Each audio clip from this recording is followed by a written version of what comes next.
Hello everybody. So first of all, I would like to tell you about my channel. So this is, as you know, I think you would have read the name of my channel, and it is Always Desi. So why this name? Because I believe that I'm really fond of of these desi things. I feel that desi means what? Desi means whatever which is native to you, which you have, you with which you can always relate to. तो जिस भी चीज़ से आप बहुत deep रूटेडली relate कर सकते हो, जो चीज़ आपने अपने बचपन से करते आए हो, जो आपकी सोसाइटी है उसका एक बेसिस है, वो आई थिंक हम कहते हैं देसी. सो मुझे लगता है कि देसी रहना इज़ समथिंग आपको एक बहुत ही पीसफुलनेस प्रोवाइड करता है. और आज की मॉडर्न सोसाइटी में जैसा कि आप देखते हो कितना ज़्यादा शो ऑफ एंड कितना ज़्यादा बहुत ही नेगेटिव इमोशंस बहुत ज़्यादा हैं. While when it comes to desi is in itself a very positive word. I feel, at least for me, it is. So that's why I felt nothing better than this can be the name of my channel. And apart from that, I also believe that since ये channel है to help you कि आपकी जो English में command है उसको आप अच्छा कर सकें, तो उसमें बेसिकली हम वोकैबुलरी पे ज़्यादा फोकस करने वाले हैं. क्योंकि जनरली क्या होता है, ये आपके एग्ज़ाम्स में भी हेल्प कर देती है और आपको इन जनरल भी आपकी इंग्लिश में कमांड अच्छा करने में हेल्प करती है. सो बट मेरा जो बिलीव है इट इज़ दैट आपकी खुद की जो लैंग्वेज है ना, you must just know that वो आपको आती है, वो सबको आती है, राइट. एंड बट इसका मतलब ये नहीं है कि आपको दूसरी लैंग्वेज आना ज़रूरी है. अगर मैं इंग्लिश पढ़ा रही हूँ डजंट मीन आपको इंग्लिश आनी चाहिए. सो आपको कभी भी वो अंडर कॉन्फिडेंट फील नहीं करना है कि मुझे इंग्लिश नहीं आती है. Until and unless you want it, you should not you just don't need to learn English language or any other language which you consider as fancy or something. So किसी को इम्प्रेस करने के लिए मत सीखो यार. आप सीखो बिकॉज आपको लगता है कि वो आपकी ग्रोथ में हेल्प करेगा, आपको लगता है कि वो आपके करियर में हेल्प करेगा. तो कहीं ना कहीं अगर, और या आपको लगता है कि मुझे अच्छा लगता है ये सीखना, मुझे सीखना है. There are many people who love doing certain things without any without उसमें कुछ ऐसा मनी माइंडेडनेस नहीं होता, but they just want to learn it. उनकी खुद की खुशी के लिए, इट मीन्स सो वो अपनी खुशी के लिए कर रहे होते हैं. तो बस उसलिए कीजिए, नॉट बिकॉज कि आपके फ्रेंड्स क्या कहेंगे, आपको इतना भी नहीं आता, ये क्या कहेगा, वो क्या कहेगा. Do not consider these people. अगर आपको ज़रूरत नहीं है बिल्कुल मत सीखिए, कोई ज़रूरत ही नहीं है. आप अपनी लैंग्वेज में कन्वे कर सकते हैं अपनी चीज़ें, और किसी और को आपकी लैंग्वेज नहीं आती है तो it's fine. There are numerous ways to translate things. तो बहुत तरीके हैं आज की, एटलीस्ट आज की मॉडर्न सोसाइटी में तो बहुत तरीके हैं. इवन इफ नहीं होता है ना तो भी वो मैनेज हो जाता है. सो डोंट बी वेरी इतना ज़्यादा टेंशन लेने की ज़रूरत नहीं है इन सब चीज़ों की. आपको सीखना है, खुशी से सीखना है, तभी सीखो. क्योंकि सीख आप तभी पाओगे जब आपके मन में है. आपकी कॉन्टीन्यूटी तभी रख पाओगे जब आपके मन में है. अगर आप जस्ट एक दिन सोचते हो सीखना है, क्योंकि आपको किसी को खुश करना है, किसी को इम्प्रेस करना है, इसलिए आप सीख रहे हो, तो वो कुछ ज़्यादा दिन नहीं चलने वाला है. वो एक एक्सटर्नल मोटिवेशन है. तो इसीलिए मैं कहती हूँ कि आप इंटरनल मोटिवेशन पर रिलाय करो.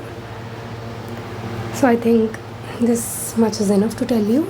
मुझे ये जस्ट एक काइंड ऑफ इंट्रोडक्शन था. तो अब हम आते हैं अपने मेन काम पे, दैट इज़ वोकैबुलरी. सो देखो, फर्स्ट वर्ड ये मेजरली मैं आपको बता दूं कि ये वर्ड्स जो हैं ये मैं न्यूज़पेपर्स से लेकर आ रही हूँ. लाइक इंडियन एक्सप्रेस और द हिंदू, ये दो न्यूज़पेपर है जो मैं रेफ़र कर रही हूँ, और यहाँ से ही मैं वर्ड्स लेकर आऊँगी. और ये वर्ड्स डेफिनेटली आपको एग्ज़ाम में हेल्प करेंगे, एग्ज़ाम में तो हेल्प करेंगे और आपकी जनरल डेफिनेटली आपका एक कमांड बन जाएगी इंग्लिश में, आपके अच्छे वर्ड्स आप यूज़ कर सकते हो।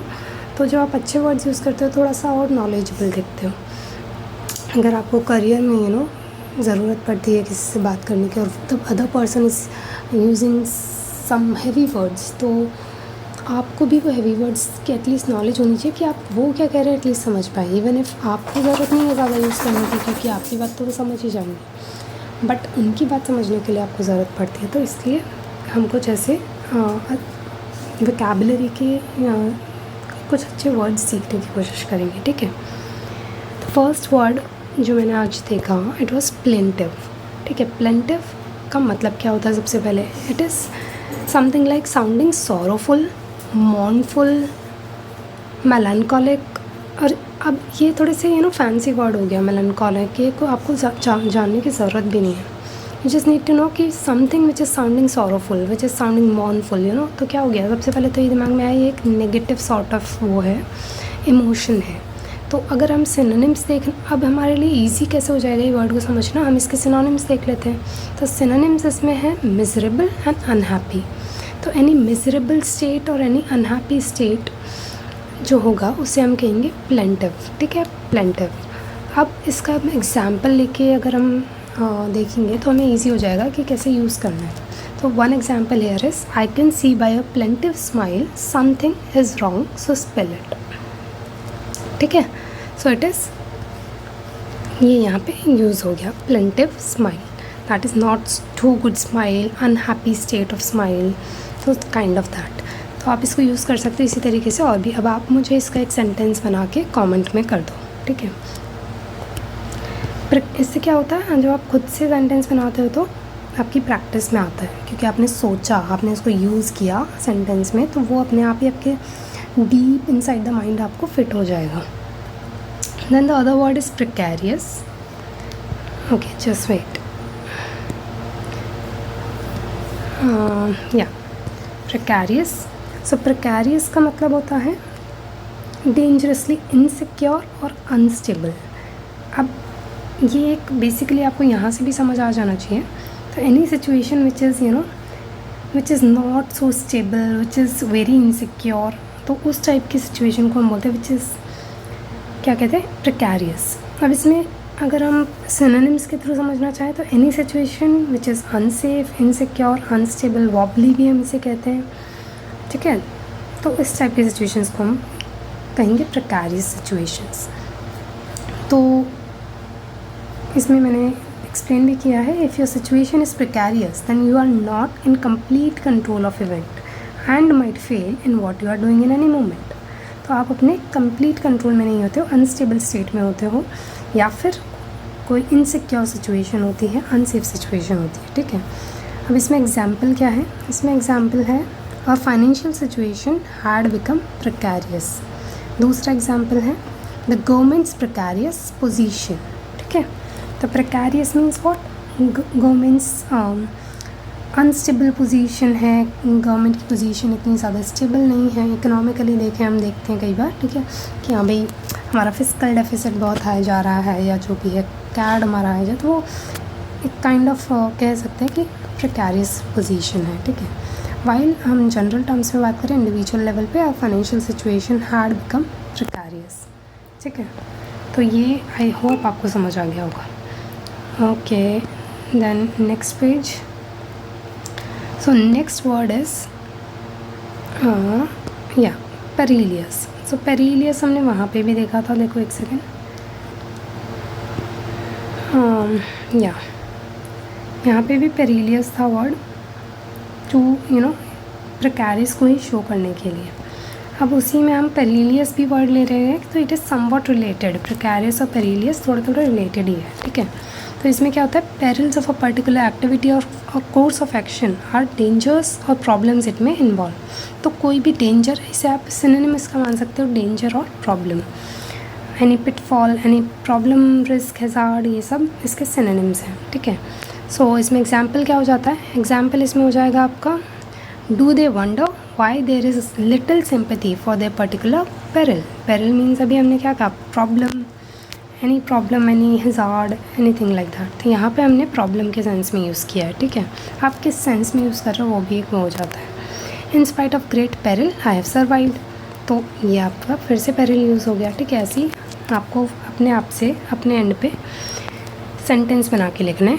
आई hope if you are dedicated to learn, you know, तो इन्हीं वर्ड से आप मुझे कमेंट में लिख के दोगे, सेंटेंसेस बना के दोगे खुद से, ठीक है। नेक्स्ट वर्ड है आपका अमेलियरेट। अब अमेलियरेट का सीधा सीधा मतलब होता है that is to mitigate something. अब मिटिगेट भी अगर आपको नहीं पता है, mitigate means to reduce something, you know, to कोई भी चीज़, यू नो, बहुत ज़्यादा जैसे कोई प्रॉब्लम है, कोई प्रॉब्लम आपको आ रही है, तो उस प्रॉब्लम को कैसे, यू नो, रिड्यूस करना है, उसके जो स्ट्रेस लेवल है उसको, कुछ भी मतलब, तो उसको एक बेटर कंडीशन में लाना। अगर मैं सीधे शब्दों में कहूँ तो एक बेटर स्टेट में लाना, तो ये एक पॉजिटिव वर्ड हम मान सकते हैं, ठीक है। तो बेटर कंडीशन में लेके आना, मिटिगेट इज़ ऑल्सो एक सिनोनिम काइंड है इसके लिए, तो ये आपको याद रखना है, mitigate as well as ameliorate.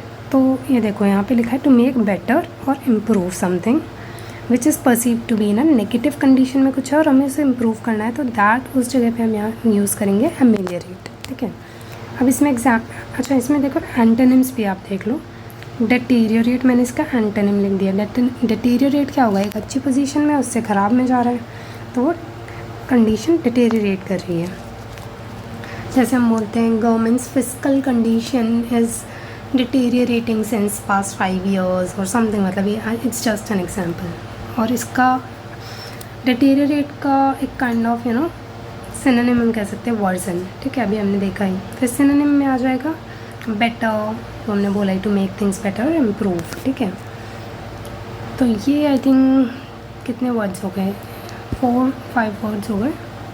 तो ये आपको याद रखना है और इनको यूज़ करके मुझे बताना है कि कैसे आप इन्हें यूज़ कर सकते हो अपने एंड पे। That is it. I think already long हो चुका है ये, तो हम आज के लिए यहीं पे ख़त्म करते हैं। लेट मी चेक, हाँ आगे अभी मैंने वो उसमें सेंटेंसेस वगैरह नहीं लिखे हैं, तो वो हम अगले वीडियो में डील कर लेंगे कुछ और वर्ड्स। तो आई होप दीज 1 2 3 4 वर्ड्स है, जस्ट 4 वर्ड्स, तो इनको आप आराम से, अब आप 4 वर्ड सीखे आपने, इनको आज कल यूज़ कीजिए और जस्ट रिकॉल कीजिए बार बार, तो वो बस बहुत इजीली सेटल डाउन हो जाएगा। आप देखना आपको बहुत इजी पड़ेगा। मैं आपको डाल के दे रही हूँ वर्ड्स, आपको बस उन्हें जब डाल रही हूँ तब रिकॉल करना है। डेली नहीं डालूँगी क्योंकि वो बहुत हैवी हो जाएगा, फिर डेली अगर मैं डाल रही हूँ तो आपको मतलब बहुत ही हैवी हो जाएगा, आई एम टेलिंग यू, इसलिए मैं डेली नहीं डालने वाली हूँ। I will do it in like 1 in 3 days और ऑल्टरनेटिव डेज़ पे, तो ऐसा कुछ मैं रखूँगी जिससे कि आप रिकॉल भी करने का आपको टाइम मिल जाए और बहुत हैवी भी ना हो, ठीक है। So that is it for today. Thank you so much and just revise the words. कितना ही टाइम लगता है, रिवाइज़ कर लेना, ठीक है। Thank you so much.